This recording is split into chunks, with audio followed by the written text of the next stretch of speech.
പൊതുയിടത്ത് മാത്രമല്ല സ്ത്രീകൾ ആക്രമിക്കപ്പെടുന്നത്. സൈബറിടത്തും അധിക്ഷേപം നേരിടുന്ന നിരവധി സംഭവങ്ങൾ റിപ്പോർട്ട് ചെയ്യപ്പെടുന്നുണ്ട്. കോട്ടയം കടുത്തുരുത്തിയിൽ യുവതി ആത്മഹത്യ ചെയ്തത് സൈബർ അധിക്ഷേപത്തിൽ മണന്നൊന്നാണ്. കോതനല്ലൂർ സ്വദേശിനി ആതിരയെയാണ് മരിച്ച നിലയിൽ കണ്ടെത്തിയത്.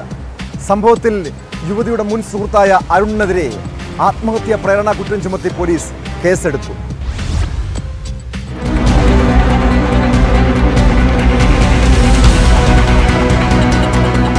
രാവിലെ 6 മണിക്കാണ് ആതിരയെ വീടിനുള്ളിൽ തൂങ്ങി മരിച്ച നിലയിൽ കണ്ടത്.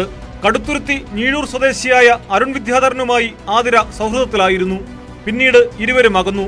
അടുത്തിടെ ആതിരയെ മോശക്കാരിയായി ചിത്രീകരിച്ചുകൊണ്ട് അരുൺ ഫേസ്ബുക്കിൽ പോസ്റ്റുകൾ ഇട്ടിരുന്നു. ഇരുവരും ഒപ്പമുള്ള ഫോട്ടോകളും ഫേസ്ബുക്കിൽ പോസ്റ്റ് ചെയ്തു.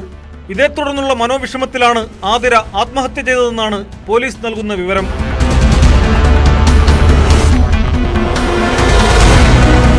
അരുണിനെതിരെ തിങ്കളാഴ്ച ആതിര പോലീസിൽ പരാതി നൽകിയിരുന്നു.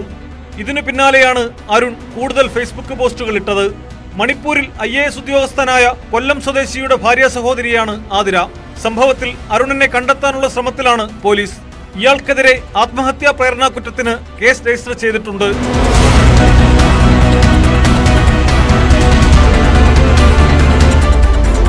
ന്യൂസ് 18 കോട്ടയം.